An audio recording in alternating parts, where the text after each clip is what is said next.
Durante una de sus primeras conferencias matutinas como presidente de México, Andrés Manuel López Obrador aseguró que durante su gobierno no se iba a continuar con la estrategia de administraciones pasadas de detener a los capos de la droga, sino que se buscaría garantizar la seguridad pública bajando el número de secuestros, robos y homicidios. A la pregunta de un reportero sobre la guerra contra el narco que abanderó Felipe Calderón y que generó un incremento de homicidios al pasar de 60.162 casos en el sexenio de Vicente Fox a 121.613, además de la dispersión de los cárteles y el incremento de las organizaciones criminales regionales que incursionaron en delitos como el secuestro, la extorsión, la trata y el cobro de piso, López Obrador insistió: oficialmente ya no hay guerra. Nosotros queremos la paz. Vamos a conseguir la paz. Analistas en temas de seguridad declararon que es imposible que México deje de perseguir a los capos. En primer lugar, porque existen órdenes de aprehensión y solicitudes de extradición por parte de Estados Unidos que se tienen que cumplir. Y en segundo lugar, porque la persecución de los criminales mandaría un mensaje de impunidad que fomentaría el crecimiento de las organizaciones delictivas. La postura de López Obrador se sostiene en la idea de combatir las causas que llevan a las personas a involucrarse en el crimen mediante el reparto de becas para estudiantes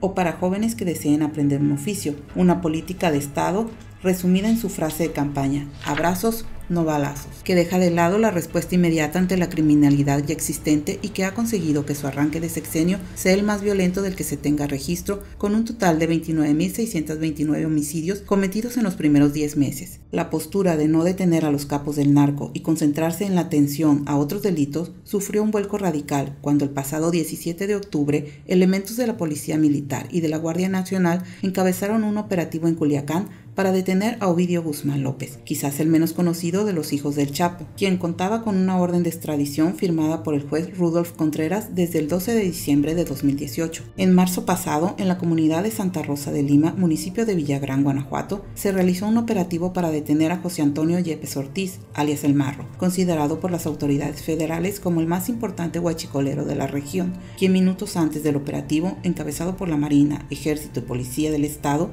se dio a la fuga gracias a una red de túneles que conectaba su casa con una carretera. Sin embargo, el operativo Ovidio se realizó a petición de autoridades de Estados Unidos, quienes semanas antes habían viajado a Sinaloa para reunirse con el gobernador Quirino Ordaz Coppel, con el secretario de Seguridad Cristóbal Castañeda Camarillo y con jefes militares. Durante ese encuentro realizado con la aprobación del gobierno federal, las autoridades estatales intentaron convencer a los agentes de la DEA sobre los esfuerzos que en materia de combate a los narcolaboratorios, sobre todo de fentanilo, se vienen realizando en Sinaloa. Les expusieron fotos de la destrucción de laboratorios, les ofrecieron datos del trabajo realizado, del deceso de homicidios dolosos en la entidad y hasta los llevaron a comer mariscos y cerveza para ver si los convencían de que el gobierno de México estaba haciendo su tarea en materia de combate a las drogas. Nada los convenció. La DEA quería a los hijos del Chapo. Ante la presión de Estados Unidos, el gobierno de López Obrador tuvo que ceder, olvidarse de su postura de no combatir a los capos y organizar un desastroso operativo que provocó balaceras durante varias horas en Culiacán y la muerte de 13 personas, entre presuntos sicarios, soldados y civiles inocentes.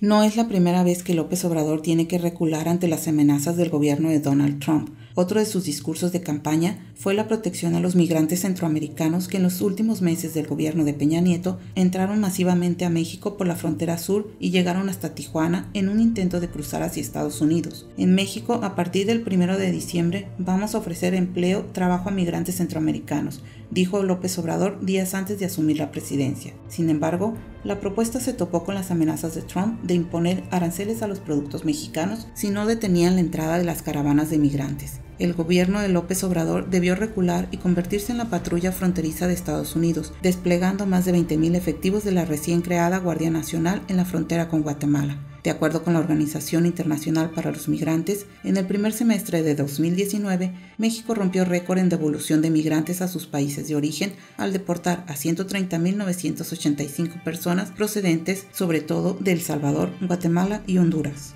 Con el operativo para detener a Ovidio Guzmán por exigencias de la DEA, México regresó a la política de seguridad impuesta desde Washington a los gobiernos de Felipe Calderón y Enrique Peña Nieto: perseguir a los capos, descabezar las organizaciones criminales, extraditar a los narcos. La pretendida soberanía presumida por López Obrador cayó ante las exigencias de Estados Unidos en el contexto de las negociaciones para la firma del nuevo Tratado de Libre Comercio, el TEMEC, luego de las amenazas de Trump de cancelar el acuerdo comercial con México y Canadá. El margen de maniobra para México ante las amenazas y la propaganda en Estados Unidos es limitado. Tras la masacre de la familia LeBaron en Sonora, el senador republicano Lindsey Graham, cercano a Trump, dijo en una entrevista que prefería ir a Siria que a algunas partes de México, mientras que el senador Tom Cotton amenazó con una intervención si México no actuaba de forma apropiada. Abrazos, no balazos, tal vez eso funcione en un cuento de hadas para niños, pero en el mundo real no. Trump fue mucho más allá en un mensaje de Twitter. Señaló que si México necesita ayuda para librarse de estos monstruos, Estados Unidos está listo, dispuesto y es capaz de involucrarse para hacer el trabajo de una forma limpia y efectiva. A partir de esos mensajes, las redes sociales empezaron a llenarse con bots que a gritos pedían la intervención de Estados Unidos, lo que forma parte de una estrategia para polarizar la opinión pública y obligar al gobierno de López Obrador a retomar las reuniones periódicas con la DEA, como sucedía en los gobiernos anteriores, y a aceptar, sin condiciones, la estrategia de seguridad que Estados Unidos impuso a México desde hace décadas. La guerra se libra en el patio trasero, los muertos los pone México, la sangre se derrama a este lado de la frontera. Al darle asilo en México al expresidente de Bolivia, Evo Morales, otra vez el gobierno de López Obrador se pone en la mira de Trump, que no ve con buenos ojos a Morales. La moneda se encuentra en el aire y será cuestión de tiempo para ver si Morales representa un revés más en la frágil soberanía de México ante Estados Unidos.